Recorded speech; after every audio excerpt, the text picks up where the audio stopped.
Oh, yeah. Good morning, good afternoon, good evening, good everything, wherever you're joining me from. I'm super excited to be here with you. This is your neighborhood word trader, Makri Isoboye. Yes, we are live on the Word Cafe show. And today I have somebody, I'm super excited. Yes, I am. You can see the way I'm talking. Simone Elbow, all the way from Atlanta. She will join us in a minute. What are we talking about today, or what are we talking about this season? Yes, like I told you the other day, we are celebrating workers and we are looking at the future of work. And I have someone who is full of life to share on this topic with us. She's around. I'll bring her in a bit. Please feel free joining in the conversation. You know, your post, your comment, and all that. We are talking about the future of work on the platform of leadership. I bring her. Yeah, there you are, Simone. Hi. It's good to be here. Thank you for having me. Yes, before you came on, I was just telling the audience I have somebody super excited about this person all the way from Atlanta joining us for this evening's conversation. Yes, guys, she's here with us now, Simone Elbow. You know, when I saw your name the first time, I was trying to like, how do I pronounce that name? I guess I'll leave you to do that now. Go ahead, And Simone. you actually, it's perfect. You Oh, nailed it, spot on. And I was wondering the same for you. my name. Okay, my name is it's. A lot of people come across it, and they try to pronounce it with tree, and I tell Yeah, them it's not. that's what I would have done Yeah, that. it is Cree. I'm not Cree. Ah, Yes, Amakri is so boy. Don't bother yourself oh about the other. boy. Yeah. Well, I visited Nigeria before, so I'm very passionate about Nigeria. Oh, really? It's very dear to my heart. When was that? Many years ago, Oh, around 2006, I left my home New Year's Eve 2005, and I landed on New Year's Day okay. 2006. Yes, I stayed for 3 weeks Well, wonderful. So, in what's your take Lagos. about? Oh, in Lagos, yes, our commercial name center. So, what's your take about Nigeria? I love it. I mean, I understand the challenges and I certainly empathize with the challenges, but I loved it. I mean, coming from the Caribbean, and we all talk about Africa being the motherland, but Mhm. I felt a connection. First of all, it felt like home. I didn't want to Wow. leave it. I Mm. saw so many similarities Okay. culturally, Okay. the Mhm. way that we live and eat and interact and communicate. And in actual fact, I can see it throughout the Caribbean. So it's very uncanny to see it because you can Wow. see different nations, not just my own, but in the music, I can hear Trinidad, in Hmm. clothing and dress, I can see Haiti, and Oh, in the food, I can see all of us pretty much, wonderful. Wonderful. So it Yeah, was just a phenomenal experience. And I had some very interesting experiences I can that I could tell tell. about, but yeah. But I enjoyed it very, very much. And of course, it's not like what people portray it to be, Yeah, like I Africa tell on the them. whole, that it's, and people Yeah, think like that of us in the Caribbean as well, that we're primitive, that we live on the beach and grass huts and grass skirts, and then it's mhm. not that at all. Very modern and sophisticated. So, You can say that again. So, who is Simone Elbow? Let's get to meet Simone Elbow. Who is she? What's she all about? oh, well, I'm, as you can tell, very excited and passionate, animated person. I love life and I love Mhm. growth and development, not only for myself, but for people in general. I love to see people find their purpose and live it and live a purposeful and limitless life, which is my brand name. And I've been in the field of development for my entire career. Whoa, how And long now? well, over 20 years, over Mm, 25 5 years, if I could Whoa, date myself. whoa, But I wonderful. started as an educator and Okay, transitioned into corporate training. And all from right. there, I transitioned into human resources as a generalist. But my Okay, heart and passion has always been in learning and development, mentorship, coaching, training, all of those things. And so the being in human resources has really allowed me to develop that, yeah, uh, where they're offering programs and courses for organizations yeah, to as a whole, and still dealing one-on-one with people and finding that I'm coaching a lot. I coach leaders a lot on how to navigate people problems in their departments and challenges that they may be having internally with their whole concept of leading and how to lead. And I find I mentor millennials a lot on how to navigate the workplace and workplace challenges, and oftentimes challenges with their leaders. great. So I've really given up my life to this work, and I really enjoy it. It's what ignites me and keeps me going. I can hear that from your voice, as in every note tells me she is all about motivation, coaching, and building people. Now, why do you choose, or why did you choose that word, limitless life? It's so interesting because, as I mentioned, I'm passionate about purpose and people discovering their purpose. Yeah. But at the core of it, what I really focus on with people is how do I break free from limitations? Because I find that that is what holds people back. People feel stuck.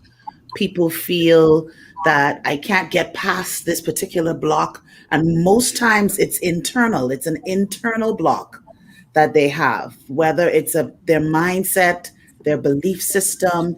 And so I want people to understand that they are limitless. We have been created as limitless beings. It's just society, societal expectations, sometimes our environment, things like that, that make us feel limited, but we really are limitless and we have power. So I've even moved away from calling programs empowerment programs, because it tends to give people the impression that once you attend this program, you're going to have power when you Mm, already have power.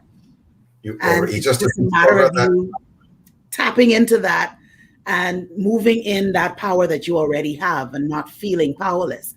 And I suppose that I'm passionate about it because I felt that way myself for many, many years. Powerless Oh, and limited, stuck and locked in. And so when I discovered that, you know what, I have more power than I realized, then mhm. I want other people to realize that too. So when was the discovery? Let us know. When was the discovery? When did you discover this limitless? Should I use the word limitlessness? Yes, I love it. I think for me, I had some negative experiences as a child Okay. of um, sexual abuse and bullying. And I didn't realize that those things impacted my mentality. And so I grew into life Mm. thinking that I was powerless, that I was helpless. And I think the beginning of my discovery came when I heard the teachings of Dr. Miles Monroe. You probably may have heard. I was about asking you. I Yeah. was about raising that bit, but I said no. Let me let her land. Yes, yes. And I was privileged to have attended his church for 5 years, and I was divinely led there. Divinely Whoa, led. I had a dream, a very whoa. vivid dream that was almost like a film. And when I Mm. woke up, I didn't understand it. And I was like, oh my goodness, what does this mean? But it meant that I needed to go to his church. And I didn't understand why until I got there and Whoa. was immersed in the teachings of um, purpose, potential, vision, leadership, and kingdom. And he was very consistent about teaching those messages. So for the 5 years that I was there, it was an immersion. And it woke something up in me to understand that, hey, I'm not just here to live life or to just exist. Exist.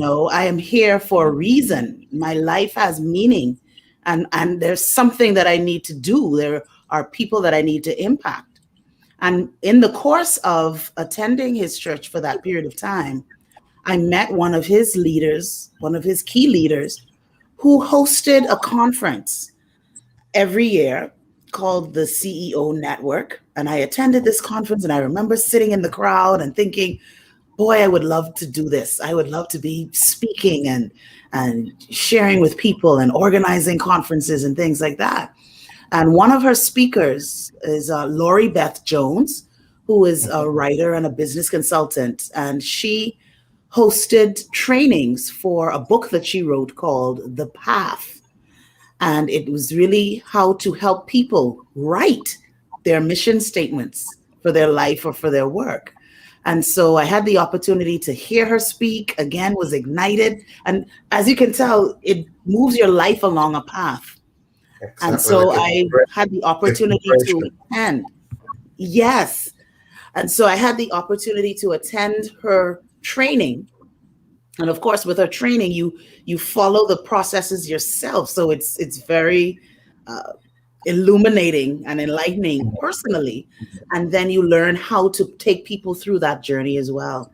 And so in those early years, this would have been in the early 2000s or so, I Yeah. did that, and it just put me on this trajectory and made me realize that there was more to me. There's more to Simone than what I believed so many years before. So this was leading up, I would have been in my 20s at that time. So Okay. leading up from age 6 to early 20s was this revolution in my own life. Yeah. Awesome. Now, 2019 leading to 2020, the world experienced a lot of, would I use the word hiccup? A lot of, changes, Disruption. disruption, exactly. A lot of disruptions. And it's like everybody ran into their homes hiding. In course of hiding, we all discovered that, come on, I can work from home. I can do this, I can do that. And boom, there was this light bulb moment for everybody. Mhm. Now that has, would I say it has simmered down and it's like the norm. And we're now going into the future and we're dealing with this new normal, as we call it, the future of work. A lot of people are grappling with it, honestly. The millennials are really not having that issue, so to say, but the baby boomers, as we call them, are grappling. What's your take on this? As in, how have you been handling it within your sphere, advising and coaching and, talking people through this season? Yeah, it's difficult for so many people, and as I chat with people, especially even the younger generation, a lot of people feel they should have really tapped into this, and this shouldn't have been challenging for them, for children, for teens, for youth, for young adults. But that is a misconception. This is just as challenging for them as it is for many other people. And so the things that I'm finding people being challenged with is the disruption in their social life, Mm. uh, in their health, in their mental health and well being, in feeling very drained and fatigued and lacking motivation. And on the leadership side, for just trying to navigate this whole thing and understand, how do I lead? How do I understand the uncertainty that this time brings? How do I shift my mentality to see the potential and the opportunities that this Mhm. disruption has brought? Yeah. So it's been quite, I would say, a balance of the good and the bad, the yin and the yang, and in many of it, but in all age groups, you know? Mm. Mm.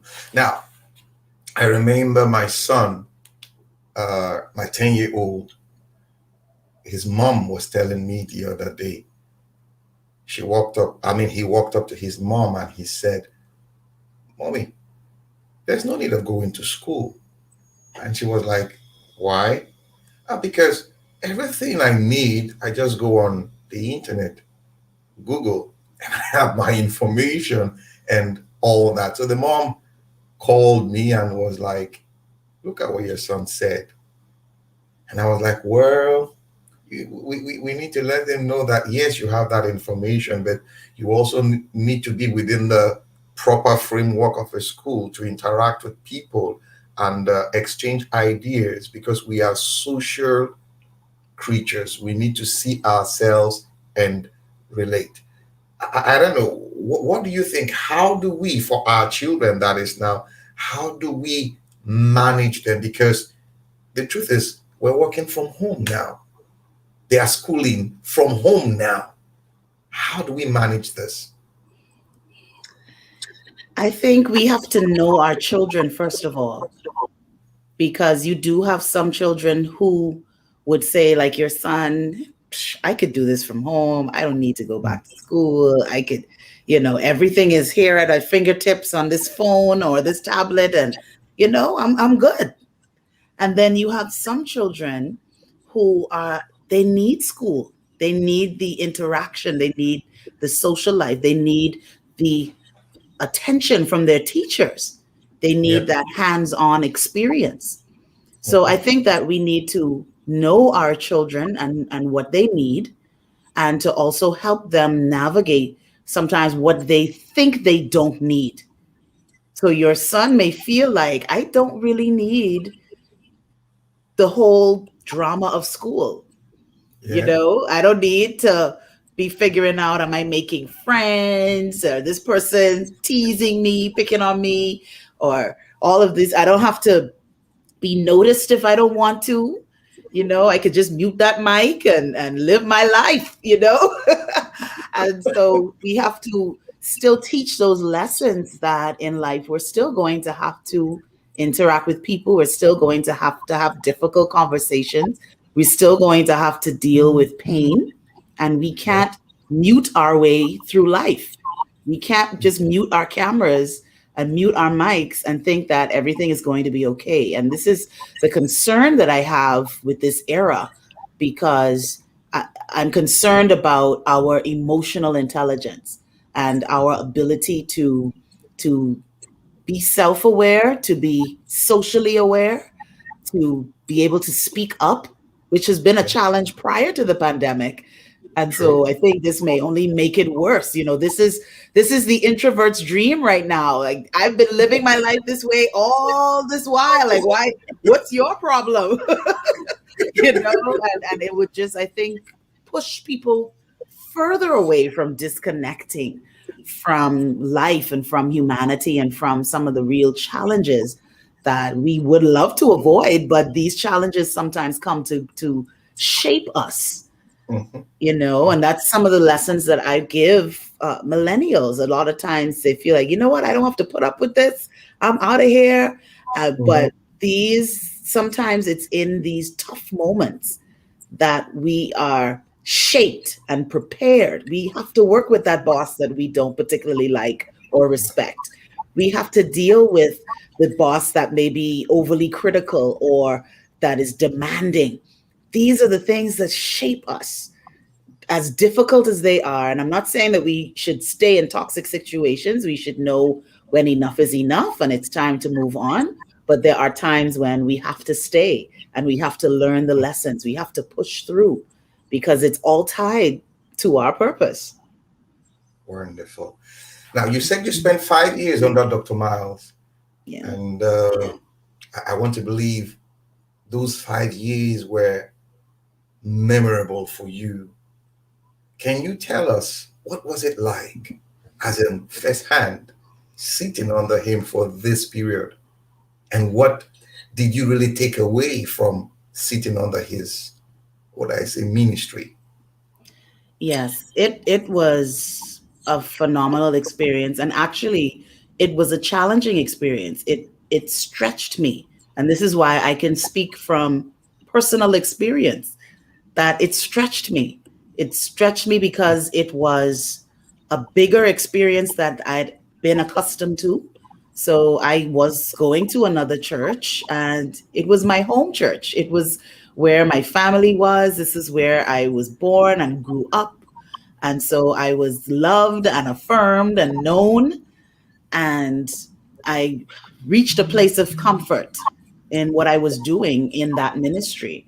And so Okay. when this call from God came to move on, that process in itself was very difficult, of having to now separate yourself from everything that was very comfortable, number one. And then moving into an environment that was phenomenally different and on, I want to say, a different scope and perspective of ministry.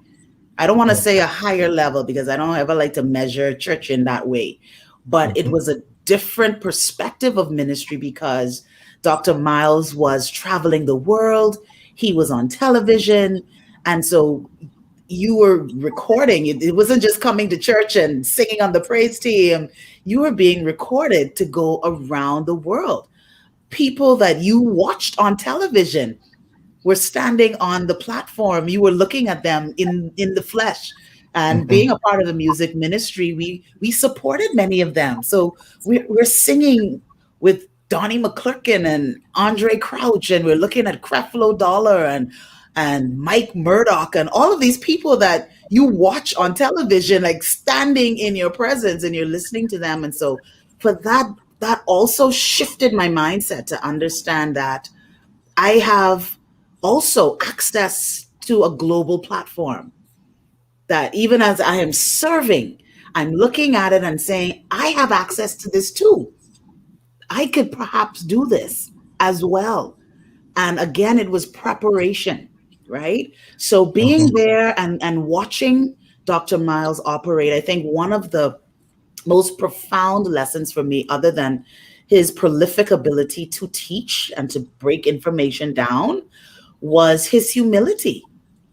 And people would visit from all over the world, and he always wanted to stand and meet people and talk to people and connect with people. And I think that that's what impacted people most about him, that he was reachable and touchable. He did not act like other leaders who, at the end of a service, was whisked away to some mystery room or some limousine and carried off to, this grand life.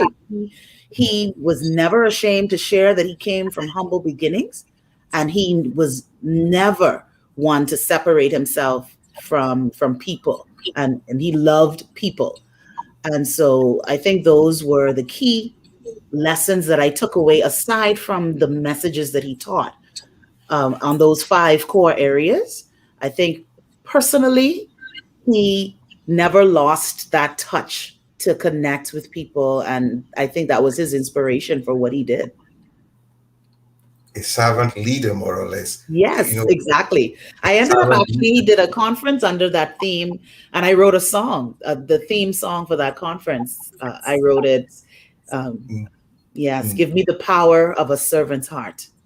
Whoa. Yeah. You know, Mhm. you said something about comfort, that you were in your what you termed comfort.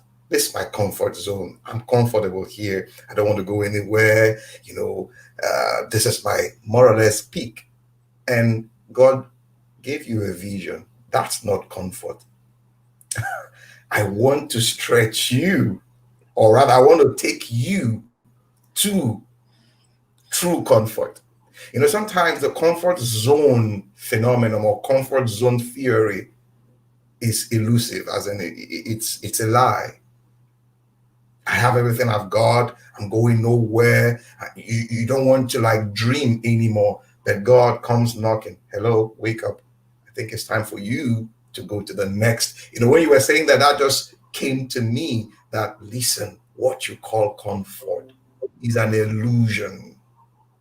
There's something out there. There's something bigger out there.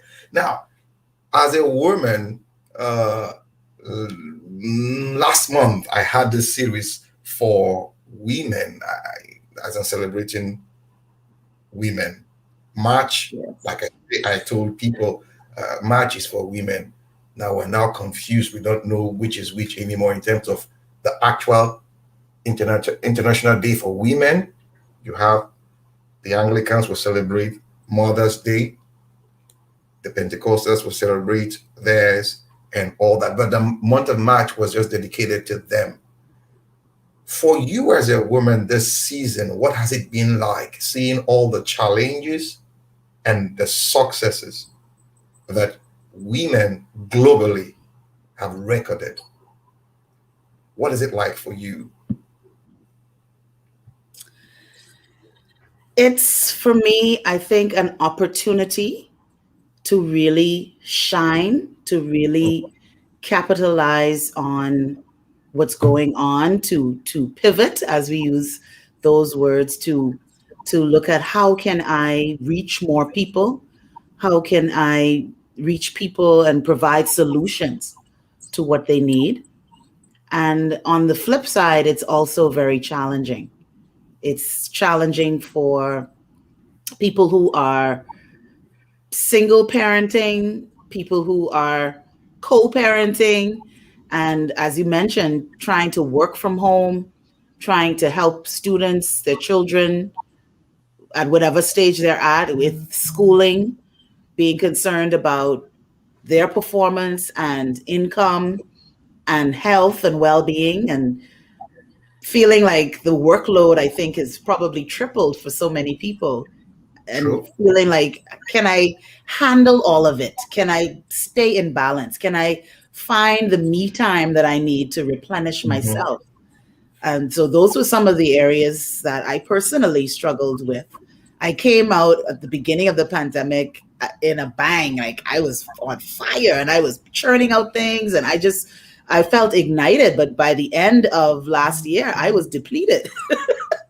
I really literally got to this place of mental exhaustion, physical exhaustion, trying to find my motivation, or my mojo, as I call it. Mm-hmm. And so I think that for women, we have to be very conscious of what do we want, and not try to be all to everybody.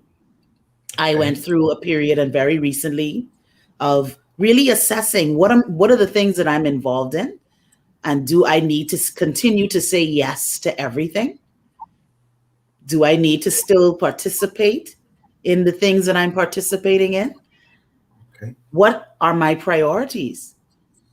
And so I think when we do that, when we are able to spring clean our life Mm-hmm. and really assess in these areas of my activities, my mind, my body, my surroundings, my overall life, then we're able to really give our best to the things that we ought to be giving our best to. I find that as women, oftentimes we feel this obligation to be super women and to do all things and be all things to everyone, excluding ourselves. And so, yeah, I just actually wrote a book called Me First, the Mm. self love guide for the purposeful woman. And there are times we have to put ourselves first and really see, am I giving of myself? Am I loving myself enough so that I can better love the people and the projects around me? Wow. What's the title of the book again? Me first. Me First. Whoa, whoa, whoa, whoa. Fine. Now, as a Black woman, I need to go to I need to go here now. As a Mhm. Black woman, yes. How do you see the Black women globally? How do you see them? Do you see them as living up to expectation or not? Do you see them as playing the second fiddle role? How do you see them? I see Black women as very powerful, and especially in our culture, in the diaspora, Black women are very, very powerful. They are running corporations. They are at top level positions. They are doing a lot, doing that and managing homes, and they're involved in churches. They say if you go anywhere, you would see majority women. I think this is why people target women in their marketing and in their programming, because women are visible. Women are the consumers. They don't have a problem committing to things and spending their money and doing what needs to be done to make it happen. Women are very, very strong.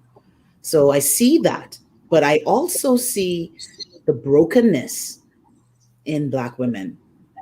And I think sometimes we hide behind our strength and avoid the things that we need to focus on emotionally, dealing with childhood trauma, dealing with the pain and rejection of what we would term as failures, relationships not working, marriages not working, seeking relationships and not being able to find something that's satisfying and fulfilling, and being able to get along with people, finding social groups that they can fit into and not feel used or taken advantage of. I think women must face this and heal from it, because it's causing damage to people.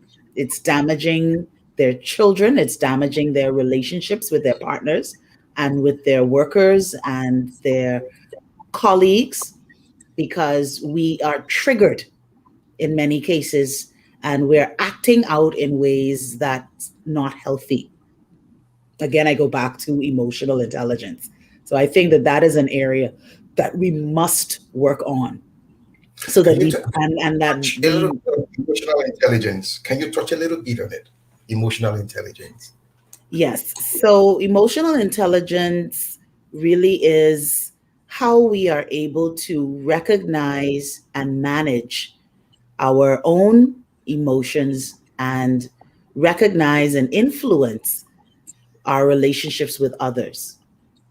So there are four quadrants in emotional intelligence that we should be mindful of. And two of them deal with recognition or awareness, and two of them deal with regulation or management. So we have self awareness, and this is our ability to understand ourselves. So you'd hear me use the word trigger, right? What are some things that would cause me to get into a particular emotional state or mood? How do I understand myself and what I'm feeling in a given moment? Oftentimes, we tend to think that there are four main emotions that we would feel in life: happy, sad, angry, afraid.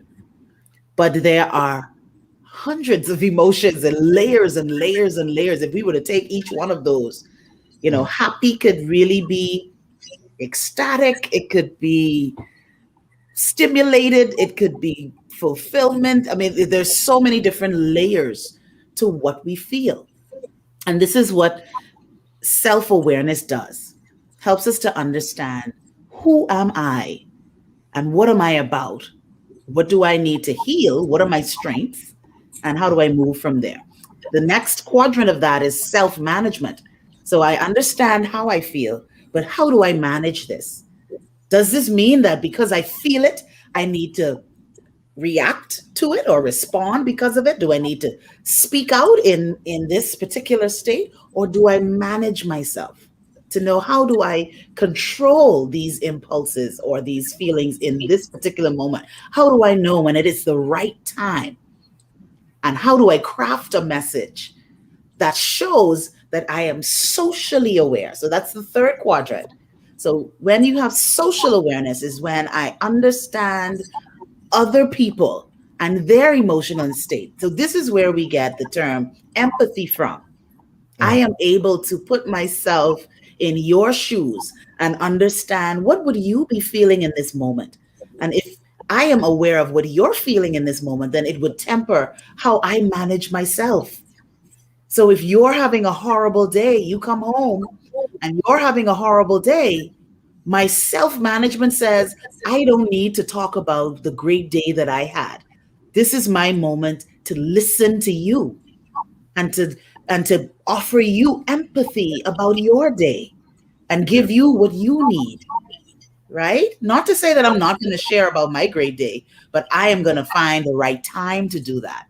Now is not the right time because you're having a rough time. And then the other side to that is now relationship management. And this is our ability to influence, to inspire, to drive change, and all of these things as we manage the relationships. So we can see how all of the quadrants are interconnected. I am so loving the way you're unpacking this particular question, as in the way you went about it. I never saw it like this, honestly. Never saw it like this, within the four quadrants that you just put up there. Mhm. That was lovely, lovely. Thank you. Simone, we Thank can go you. on and on and on talking. I know you have other things to catch up with, but before I let you go, what is that thing that you look forward to every single day of your life? Every single day.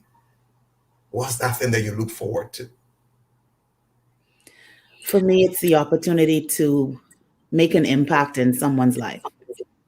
Mm, When people, if I can shift people from feeling stuck and hopeless to feeling limitless and powerful, then I would say I've had a good day. And when I oh, can make that shift in myself, that's what I look forward to. I always want to model anything that I am sharing with other people. And so, even as you talk about the future of work, I believe that this is how work is shifting for us. yeah, It's greater awareness of people and processes, and how do we make things better for people? How do we still find efficiencies, and how do we find our profitability? But how do we do that through people? And how do we engage at all levels? You mentioned all of the generations. One that's sadly neglected is my own, which is Generation X. Like, people X. don't even talk about us, They but I don't. believe that we are the missing link Mm-hmm. to what's happening with the baby boomers as they retire and move on. And I believe that as people who retire, they have an obligation to Yeah, share and to mentor and to pass information on. And I think that Generation X has embraced that because we never really got it. And so this is why we completely understand. Sometimes we don't understand millennials, but I think we can relate to them a little better because mm-hmm. we came in on an era of changing technology and modernization, and so we're not afraid of the technology. We're not afraid of taking risks. We're not afraid of speaking our mind. So we're kind of that bridge between the baby boomers and the millennials, and can help to shift them as we prepare them, because we will soon be leaving the scene as well. Generation True, X will be true. retiring in probably 10 to 15 years. And Very so true. we Very have to start thinking about what next, and how do we want this world to be, and how will we leave it in their hands. So those are the things that really inspire me and keep me going every day. Amakri. Simone Elbow, thank you so, so much. To say I am grateful is an understatement, but honestly, thank you for honoring us with your presence and sharing this moment with us. I pray that when we call again, you will respond and then to share more with us. I am so, so grateful. Guys, we need to draw the curtain here. We've been speaking with Simone Elbow, Limitless life coach. I mean, she's been phenomenal. She's been phenomenal. Thank you. Thank you. Thank you, Simone. One last word before we draw the curtain. One last word, please. Well, I want to say thank you. The honor is mine. I am privileged to be a part of this. And I hope that you will return the favor and join my show, I The sure Limitless Life. will. Definitely. I look Definitely. forward to that. I look Yeah, forward to that. And I just point the direction, and I will just I'll be there. awesome. And I hope that I can connect with you in Nigeria soon. It is my intent to come back Wonderful. I very look forward soon. to that. I look forward to that. Thank you. Thank you. This is the Word Cafe live show. We've been gisting and discussing and talking with Simone Elbow. Oh, if you catch the replay, go ahead. Just suck it up all in, because she's done more than enough, I must say. Well, people, come your way again. This is your neighborhood word trader, Amakri Isowe. I believe in the power of words, for it is the unit of creation. Thank you. Simone, till we meet again. Thank you so much. We'll meet again. All right. Bye. Bye bye.